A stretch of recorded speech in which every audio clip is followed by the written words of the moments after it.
Hello, my name is Helene DeRousseau, President of the Faculty Women's Club, and I want to welcome you all to our fourth general meeting of the 2022 fiscal year, which happens to coincide with the 104th anniversary of our founding. On this date in 1918, the faculty of the Normal School in Los Angeles organized to form the Faculty Women's Club for the purpose of petitioning the state and the regents to establish a southern branch of the University of California. They succeeded 1 year later, and the rest is history. To commemorate our founding, I am lighting these candles as a tribute to those visionary women and to all those who have kept their vision alive for all these 104 years, including all of you. Thank you for joining us today. So let me first, see if we can get this right. And there we go. And not burn the house down. Now what we have here is one large candle representing 100 years and 4 small candles representing the 4 extra years that we're celebrating today and honoring those who made today possible. So there we go. Thank you all for being a part of this celebration. And I hope you can all see that.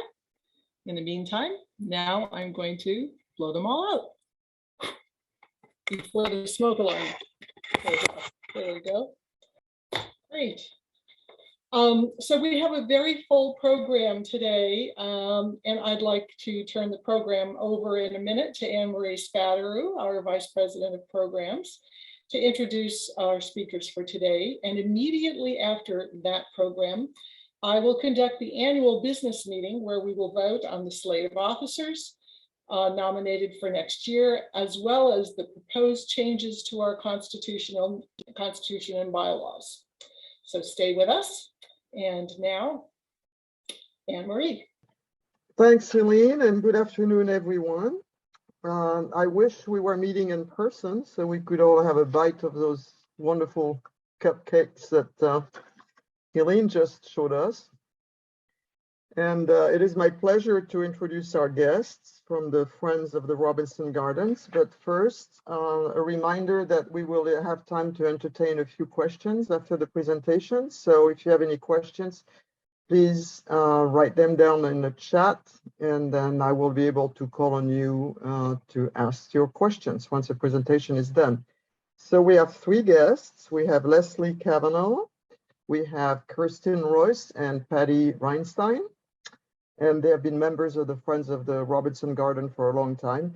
Leslie is a native 3rd generation Californian. She grew up in Beverly Hills and she attended both UCSB and UCLA. So she is a Bruin, go Bruins.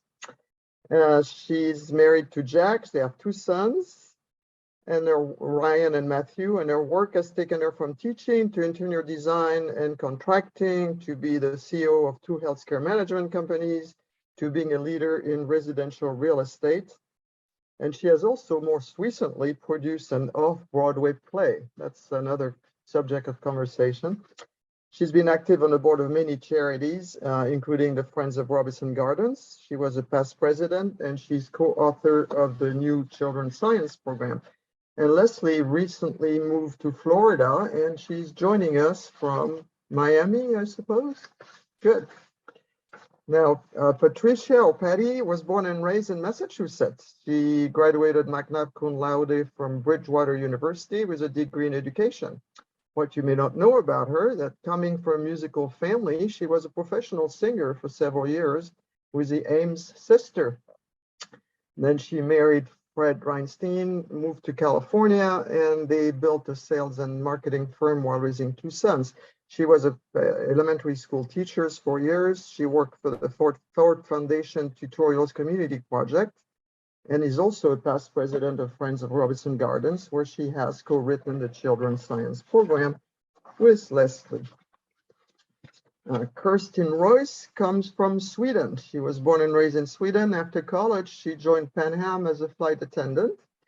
She moved to Los Angeles and married attorney George Royce. She became a chiropractor and raised 2 children in Beverly Hills. She has also served on the board of members of charities, including the Good Shepherd Center for Homeless Women and Children. She was also president of Friends of Virginia Robinson Gardens and instrumental in revitalizing, that's a hard word to say for a French lady, in children's program. As a current chairperson of the children's program, she's part of the newest outreach program of the Children's Science Program to the Title I schools of Los Angeles Unified School District. Ladies, the floor is yours. Leslie? So I just want to say hello from all 3 of us. If you notice, we all held the titles of president. We have a lot of presidents on our board, going way back to our founder president. And that really speaks to who Virginia Robinson Gardens, the Friends of, are. It was started many years ago to be a support group and work with the County of Los Angeles, who actually are the owners of the gardens. We are their foundation for outreach, for programs, and we partner with them in so many ways to make these gardens, to keep these gardens existing and to build them as we do, especially for restoration.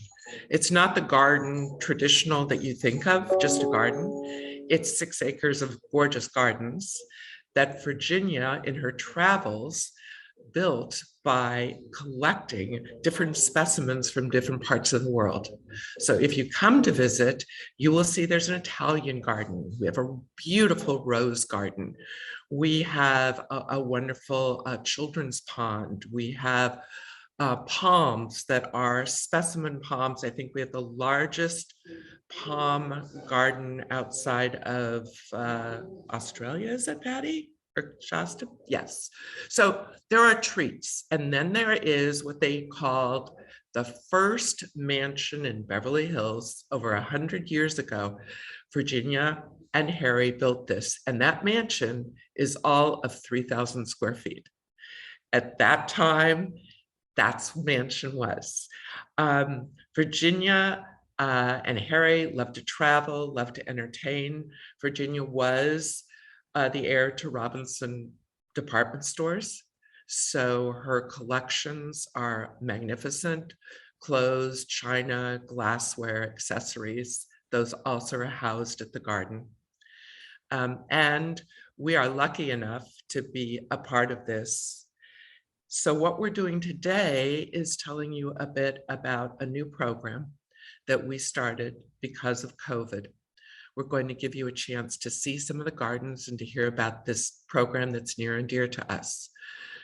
We, as the Friends of Robinson Gardens, have promised to carry on the legacy of Virginia. Harry died very young, and Virginia was a bon vivant. She was very active in the community. She housed the Philharmonic for opening night for all the musicians. She housed the bachelors. She was very entrenched in helping children. She and Harry never had any children of their own. So it was very important to her to go out into the community and help children. At that time, there were orphanages, which were our group homes, and more. And she would invite these children for lunches, for dinners. She would have a Christmas party every year for them. So we have carried on many, many of the traditions, and that is who we are. Ladies, do you have anything to add to that introduction? We could ask that she also was an amazing fisherwoman. She was part of the tuna club in Catalina, where she went often, and she has so many trophies that we can see every day. I mean, they're huge silver pieces. I'm sure very, very valuable now. But she was remarkable, and she was also amazingly dressed. So one of her best friends was Coco Chanel. So yeah, what a woman.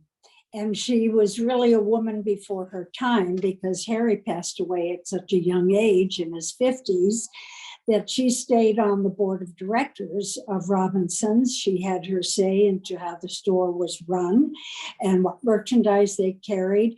And she was the person responsible for bringing women's sportswear to California for the first time, because the dresses at that time in the early 1900s were very cumbersome and difficult to wear. And as they were becoming more and more modern, she spearheaded the drive to bring sportswear for women out here. Yes, she was a sportswoman herself. So she was quite a woman, and she developed quite a property. So it became a part of the county before she died. She lived on there with her major domo, Evo, who lived long after she did, and who all three of us had the privilege to know, this wonderful Belgian gentleman. So with that introduction, I will now share the screen with you. So welcome to Virginia Robinson Gardens and the Friends of Robinson Gardens, and a program that we have developed recently called FROG, Friends of Robinson Gardens Children's Program. As was introduced, Patti and I and Shaston have created this program together. Before COVID, we would have thousands of Title I children come over the year by buses, which we supplied, to have a program, a day at the gardens, and the docents would take them through. We would have snacks. They will have done worksheets at school, but it was really about coming to the gardens and seeing the beauty and hearing about their earth and understanding how important it is to save the earth and to plant and to be healthy. Obviously, when COVID hit, that was no longer possible. The gardens were closed. So we didn't have the privilege of having these children. But the three of us decided that that couldn't stop us from bringing the gardens to the children. So that is what we did. We created a science program, units, 3 units, the Healthy Eating and You, a plant unit, and one that's just coming out in about 3 weeks, which is ecosystem and the frogs, the lifespan of a frog, which is really a fun one. We developed notebooks and all sorts of resource materials that were sent directly to the children. And that is what you will see. So I'm going to introduce a little bit of Virginia Robinson Gardens to you right now. And this comes in a thumb drive to each child. This was specifically for the plants. Welcome to Virginia Robinson Gardens. We're so happy to have you with us today. Let's talk about many of the interesting plants that grow here. Virginia and Harry Robinson purchased this property over 100 years ago. Can you imagine that there was only one tree growing on this large property? There were no other trees, no bushes or plants. They had to buy all vegetation as small plants or seeds. Virginia then planted and created these gardens. Ribbit. Did you know that even large trees grow from tiny seeds? Ribbit. Wow! Virginia actually traveled all over the world to collect small plants and seeds for her garden. It took her a lifetime to do this. We're so lucky to now be able to see the result of her adventures in this wonderful garden.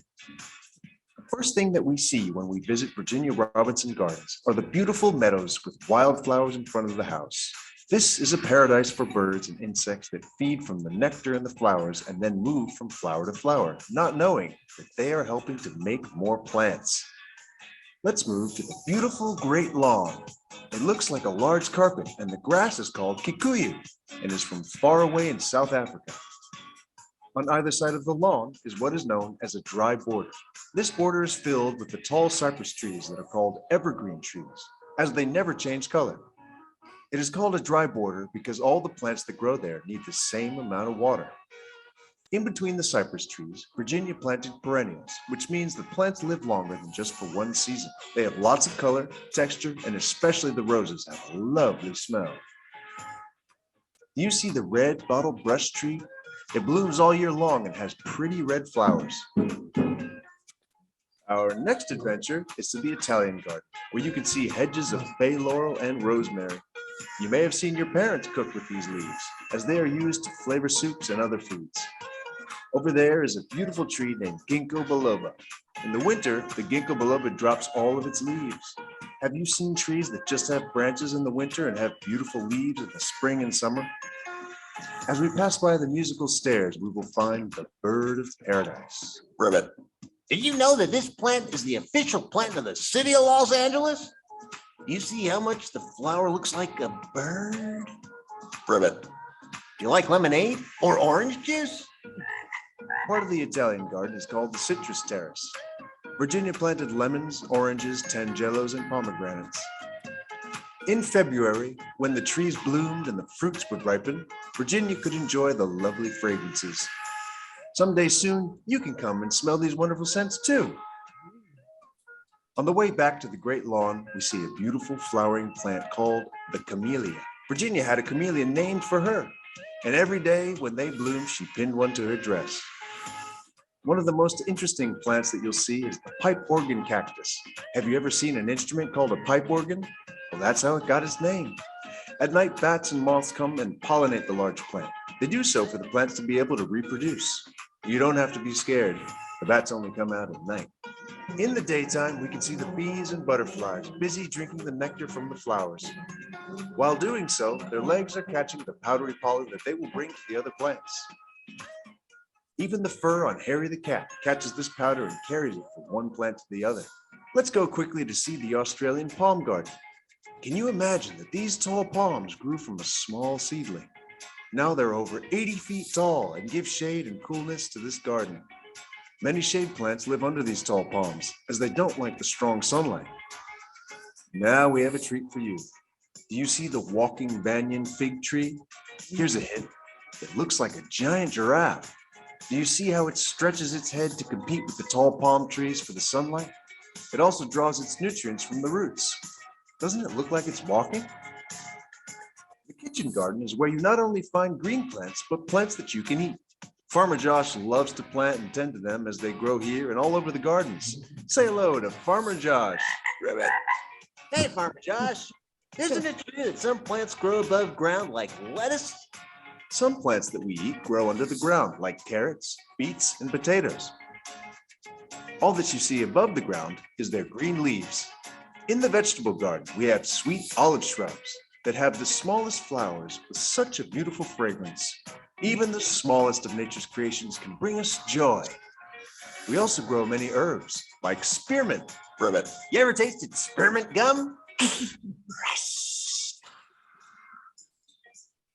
We have now seen all the kinds of plants that grow at Robinson Gardens. Some plants we look at to admire. Some we smell and enjoy the fragrance. Some we pick for beauty in our homes. Some we eat for health and enjoyment. We say thank you to the bees and the butterflies and Harry the cat, the sun and the air and the water. And we say a big thank you to Virginia Robinson, who planted a garden that she gave to all the people of Los Angeles to enjoy. This is your garden. So tell your parents and friends to come here and discover the wonderful Virginia Robinson Gardens. Thank you for joining us. Come and visit Virginia Robinson Gardens. Ideas translate from conception to final form. Not being artists, both Leslie and I used to teach third and fourth grades many years ago, but we decided that whatever the children saw in the garden, we wanted to translate it into a physical book form. So we would come up with the ideas. For example, this is a chloroplast and how the sun and the air make oxygen for us and plant for the food. So we took these ideas and put them together. And then we were very fortunate to have an artist, a graphic artist, donate his time to us, and he turned the scribblings that we did into actual final form. And I just want to point out that in the top right corner, that is the top of all of our units' notebooks. I think Patti has the notebook. I do. I don't know if you can see. This is the frog on his surfboard. That is our little mascot. He is the FROG, frog, little OG. So yeah, here we are. So what we wanted to show you, because we're focusing on not on the gardens as such, but on the program that we created, which we feel was so important. We served so many children during this time. So, but our goal was not to just teach as they get in school, but our goal was to have creative and ways and tools to give them that they might not get in school. So to deliver healthy foods and essential tools and make an exciting program that's given in a gift-like manner. And so what you're seeing here is we assembled, after we spent much time creating all of the pictures and the dialogue and the crossword puzzles and the information. This is what we assembled. We assembled gift-like items. These are salad bowls for our plant unit. You'll see tongs. You'll also see healthy foods in there. We want parents, because these were going to their homes, to be able to understand that there were healthy alternatives to Hershey bars or whatever. So we provided healthy alternatives so that we could also educate the parents. The other thing we did is, of course, the teachers supply many of these things, and I think Patti will speak to that later. We now supplied them so the teachers didn't have to. All of this is done through donation. And these are the pictures of how they turned out, all wrapped up in a bow. And it came with the notebook and many other things. Later on, you'll see how these were used by some of the students. Here was our first attempt in writing these books, besides the which you saw. So Patti and I met over a very small table in our home to create and assemble and package our first 300 boxes. So you can get a scope of what was going on. And we actually had no idea what we were doing, but we were determined to do it. I guess that's the best way of explaining it. Patti, you're on. Yeah, healthy living. Since that was one of the main features when we had the on-site programs, when the children came, that we would show them the kitchen garden and talk about the best things to eat. But also having such a variety of children from a variety of cultures, we wanted to bring in all foods of all cultures that would relate to all children. So there were pages in the notebooks where the children could actually bring in foods or pictures of foods, or talk about how they helped cook at home, and talk about the variety of foods from their own culture. So to bring an understanding of all the different foods that are eaten all over the world. Yep, using graphics so that children can relate and learn through imagery and studies. Everybody needs a superhero, and after going through a variety of examples and number of calories in different drinks or juices the children would have, we found that water was their superhero. That's always the best beverage choice for healthy bodies. Using the information and illustrations to engage and promote interest. There were also a list of superfoods that we felt it was important for children to know about, that they could eat the superfoods. The listing is on here that you might eat are blueberries, avocados, beans, carrots, honey, eggs, oranges, pumpkins, and apples. So those would always be a choice rather than some packaged sugary treat for them. So they could build their own superhero bodies. And many of these are grown at the gardens. So when they come to visit, they will be able to actually see them. We know that many of these students have never seen these grown on trees or in a garden. So that was also important for the consistency of the program.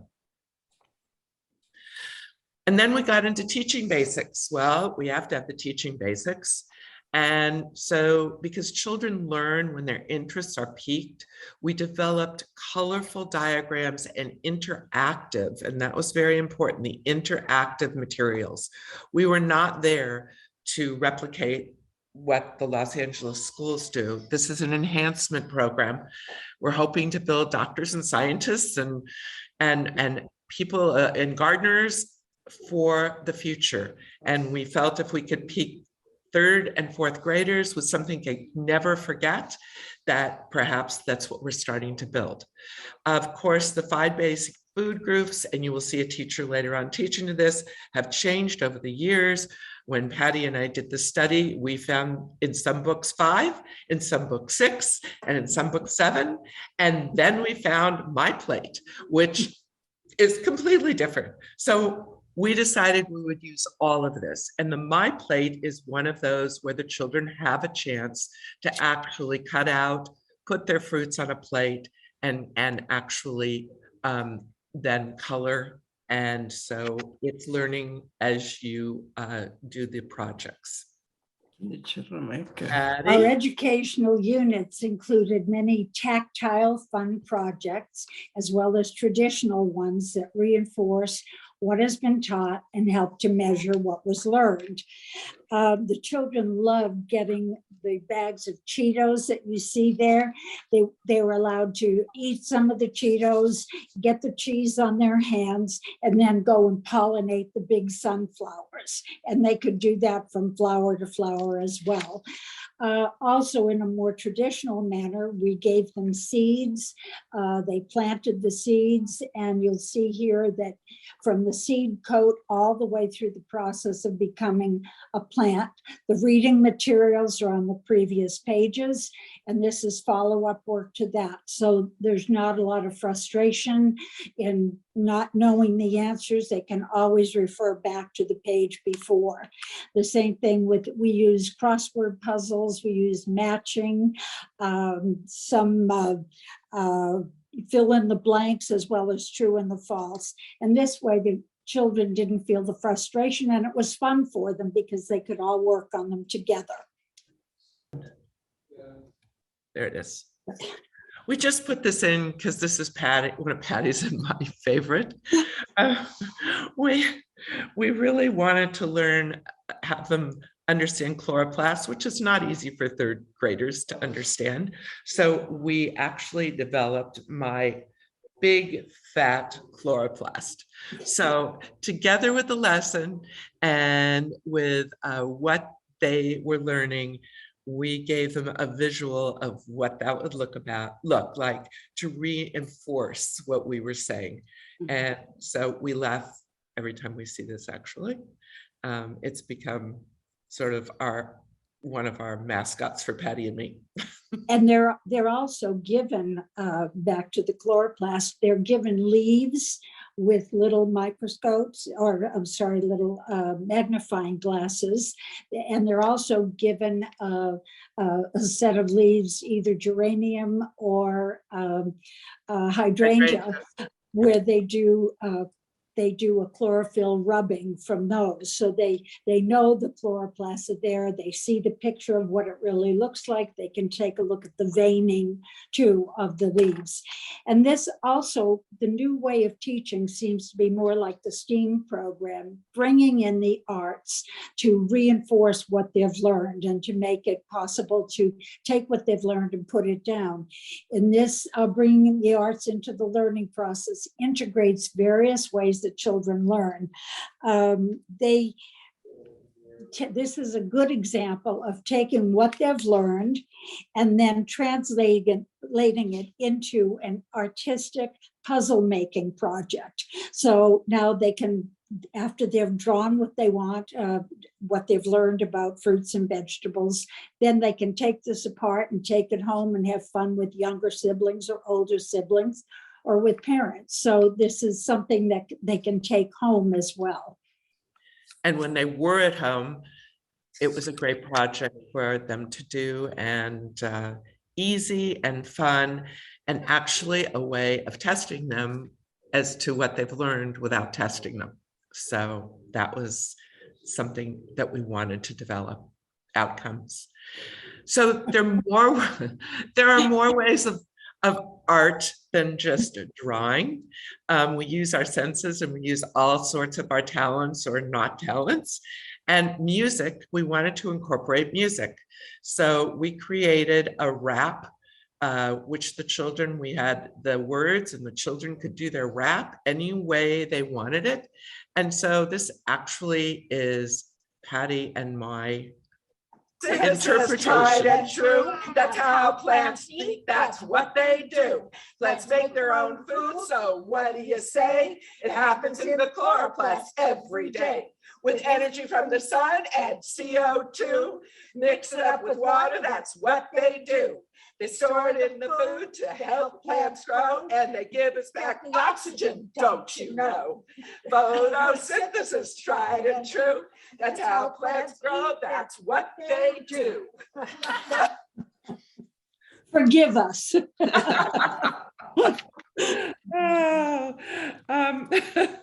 All right, so onward from our divergence here. So we want, as we said, we sent things for children to do, including growing plants, seeing seeds seeing plants grow out from seeds. So this is actually, we sent lima bean seeds, and we sent napkins with directions to wet them and where to put the lima beans and to give them light and to put them somewhere where they could get the sun and to keep watching them and make notes. Patti and I did this, and we actually were able to grow these.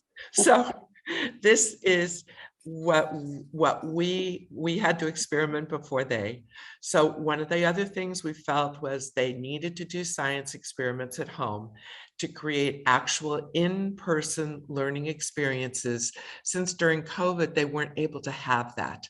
And it was wonderful. We sent seedlings in pots.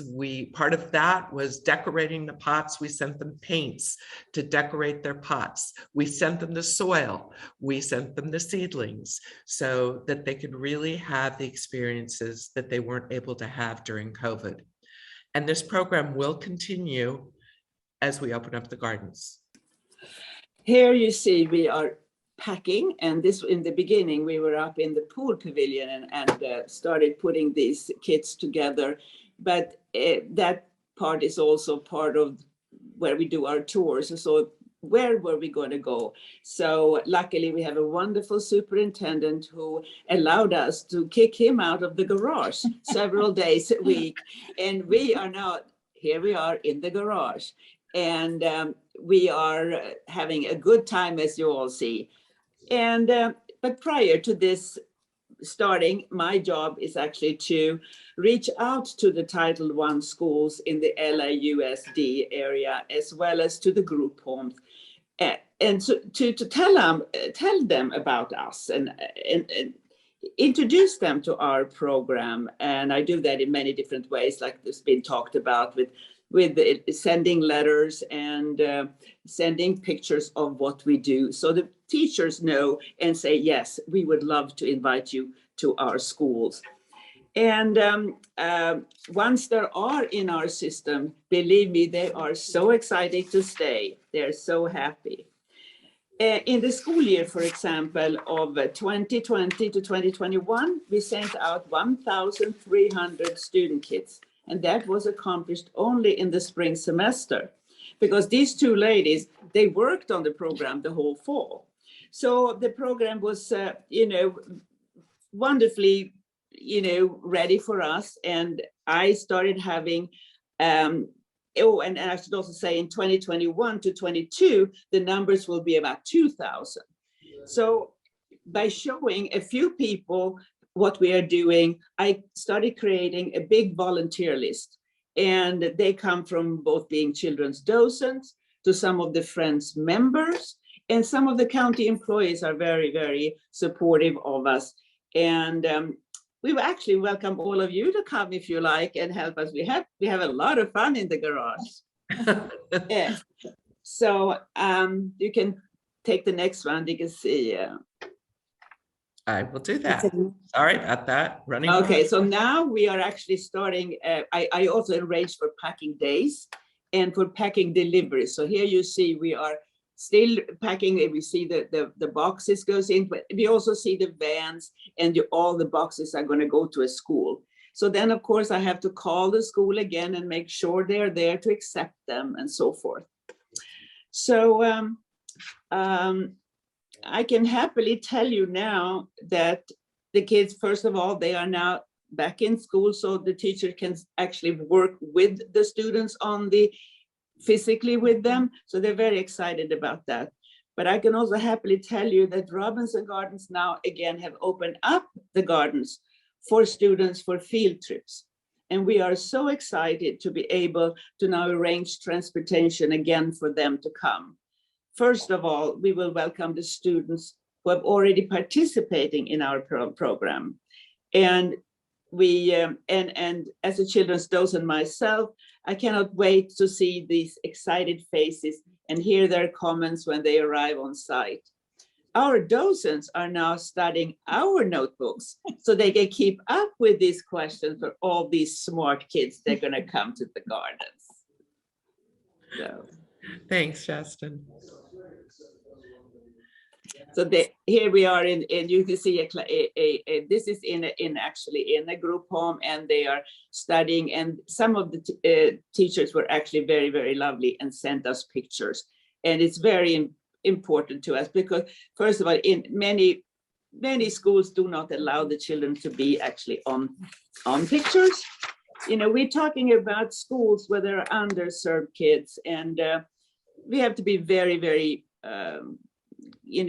careful about that, but we have some fun pictures of them. So yes. And we wanted you to see this particularly because here she's translated from our book to her board to be able to teach her students. So we found that quite lovely. Yeah. And here you can also talk about the menu, not the menu, the food, the nutrition. Oh yes, so recipes that she's making out of the book. Right. So the children's reactions were completely gratifying. We uplifted their spirits, as you can see from smiles. This is a time when they aren't with their friends, they're at home.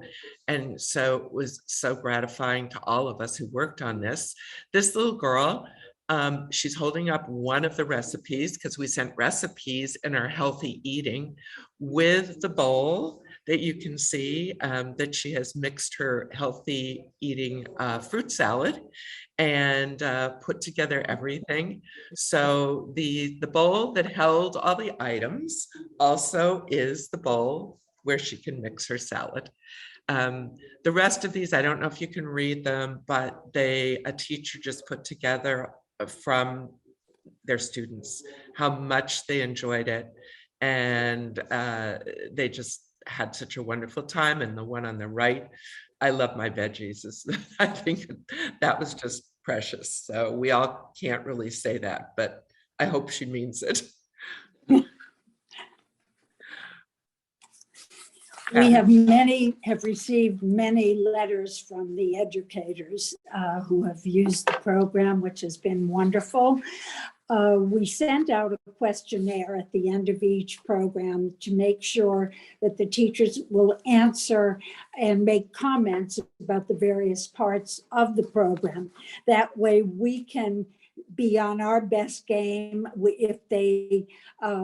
If they said something was particularly wonderful, we can stress more of that. If they thought something was too difficult, at least we know and we can adjust the program to the needs.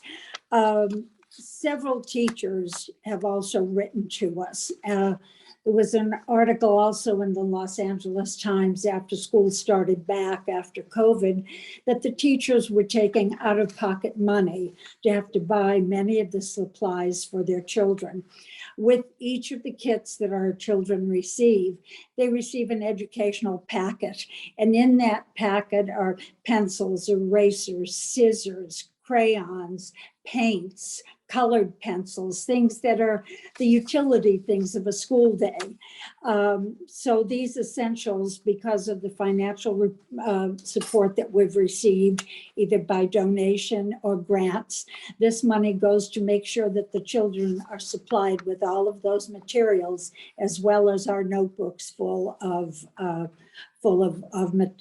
learning materials.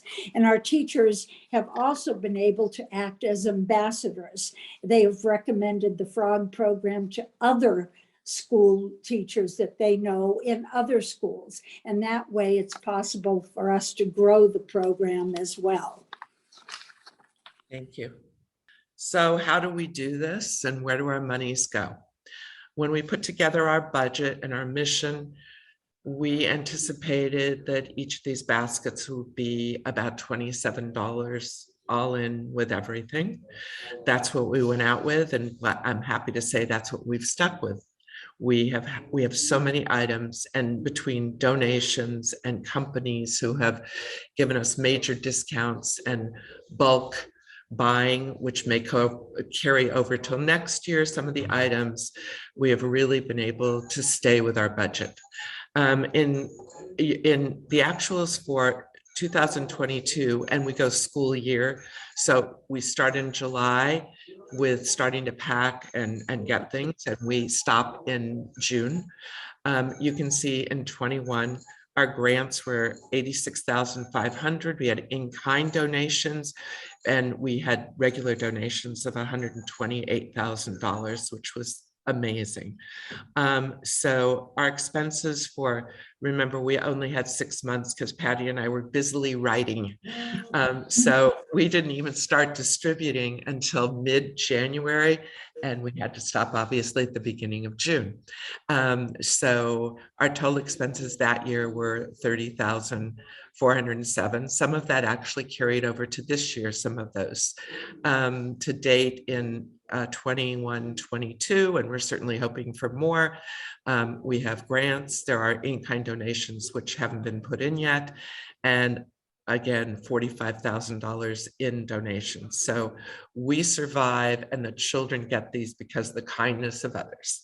And we're very proud that we are able to maintain this and stay within our budget. We're very aware that we're spending people's money that have given to us to provide for others. And we keep that in mind at all times. So really, the Friends of Virginia Robinson Gardens, thank you. The science program thanks you. These are some of the other little things that we pulled that appear for the children. And with your diligence, you will be the first ones now to be able to see the Frog Wildlife Pond video. It's not in its final form, but I wanted all of you to see what was upcoming and current. And here it is. Welcome to Virginia Robinson Gardens Wildlife Park. What holds the secret life of so many animals and plants, and even human beings? Did you know that we are all reliant on each other? We have no volume. Our wildlife is amidst full palm But they garden. get to see it. Plants and animals that live here are called aquatic.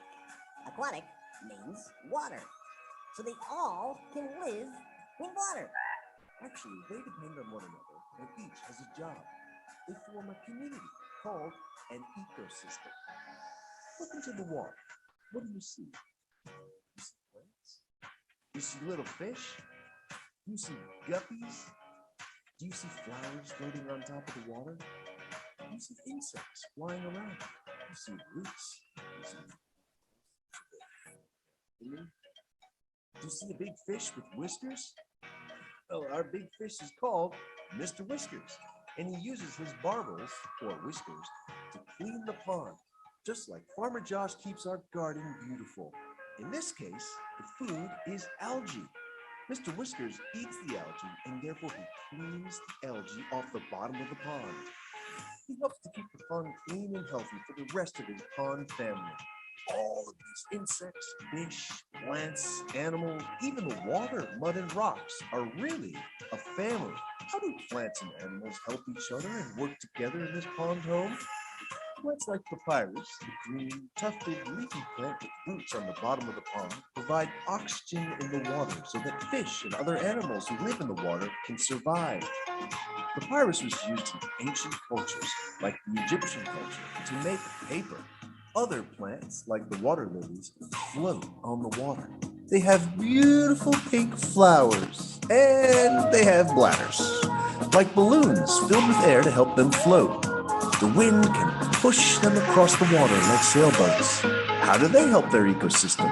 They mix sunlight and air in their big leaves to give oxygen to land animals, people, and aquatic animals like fish and frogs.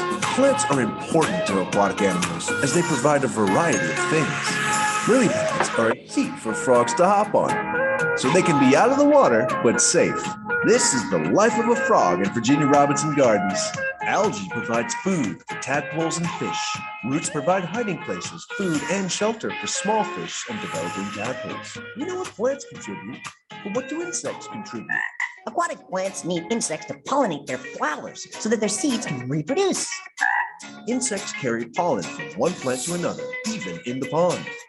One type of insect is a dragonfly. Dragonfly larva is deposited in the water. They live in the water until they hatch. They can stay in the larva stage for up to 4 years. They look like aliens, called nymphs. Then they crawl out of the water using a stem of a plant, shed their skin, and become full-grown dragonflies. They're like a helicopter, as they can fly straight up and down, forward or backward, or hover in midair. Our pond has mosquito fish that help to control the mosquito population. Have you ever gotten a mosquito bite? Ouch, that hurts and itches.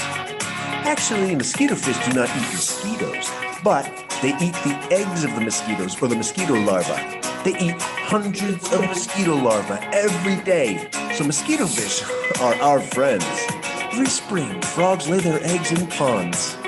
Frogs are called amphibians because part of their life they live solely in water, and later in life they live in both water and on land. They breathe with gills at the beginning of life so they can take oxygen from the water. Later as adults they develop lungs and they can live on land and also breathe oxygen from the air.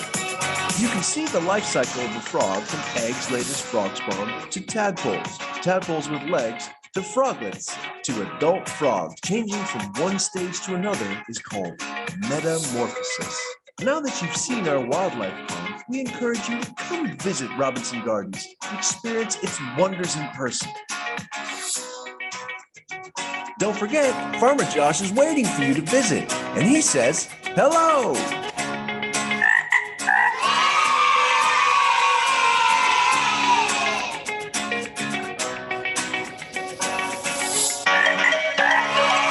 All right. And the last one, but certainly not least for us, is we can only do this project because of the kindness of others.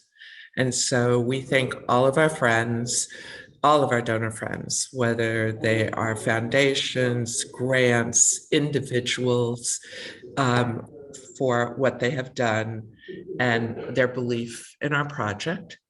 And we certainly welcome all of you to visit Robinson Gardens, to be a part of our program, to come visit us on a tour and enjoy what Mrs. Robinson gave to all of us to carry into the future. So thank you for your time. Shaston, Patti. Thank you. Thank you you all so much. Thank you all so much. Come to Robinson Garden and we'll serve your cupcakes for your 100th birthday, 104th birthday. Exactly. I mean, we might even make them ourselves. Yeah, well, you never and know. by the way, you can have 3 people docenting you around. So if you want to have a group of them, we certainly invite your group to call us, and you will be our VIPs. Thank you. Absolutely. Well, thank you so much. That was wonderful. I do have a couple of questions. One of them is from Marianne. You had a question regarding the schools that are being reached. You're muted. Okay, we unmuted. We reached out, we tried to reach out like what Virginia would have done to the underserved areas in Los Angeles, and most of those are laying in the Los Angeles Unified School Districts. And so that's what we're concentrating on now, and especially because these school or kids' parents do not have maybe transportation. They might be working. They might not be able to drive the children to field trip. So therefore, we need to supply buses for them, transportation. And the for them. children that we went after first were the children who had been for the last many years when we started supplying buses to those schools. We started with those teachers in those schools. They were familiar with Robinson Gardens, so that when they got the materials, they appreciated the continuity of what the children would see when they were able to come on a tour compared to what's in each of the three units. It doesn't mean that we're not going to invite kids from Beverly Hills or Westwood or Santa Monica and so forth, because then we rely upon parents getting together and carpooling. And as a matter of fact, I just heard from a teacher from the Good Shepherd Center here in Beverly Hills that want to come very soon. So we're starting we have a lot of interest. Let me say that. You can imagine after 2 years not doing anything that the teacher are happy to saying, yes, we love to come. And we do serve generally 3rd and 4th graders. The Frog program, we are going to start in some of the Title I schools 5th grade to test that, because the material is a bit harder and the educational levels are different, and we're learning how to skew that. Fortunately, for feedback from children, one of the teachers said, oh, this is too easy for my 4th graders. Can I give it to a 3rd grade teacher? And we're just delighted. So Yes. that's the kind of information that we gather, and then next year we'll know what that teacher needs and that we can serve 3rd graders at that school in a different way. So that we're basically 3rd and 4th grade and maybe some 5th grade. Correct. Joe, you wanted to make a comment? Okay. I just wanted to commend you. I've been lucky enough to visit the garden in the days when it was open to groups and enjoyed it tremendously. I don't know whether you had a program for children like this then, but it's just a remarkable program. And I'm so delighted that you've made it possible for children to experience these gardens, because many of the adults will add it to a list of botanical gardens and other gardens they've been to, but a lot of the kids won't have been, and the educational component, I think, is so important. So congratulations. Thank you. Thank you. You also mentioned a little bit earlier that you have a special science fair once a year. Can you talk a little bit about that? Yes, we will start that up.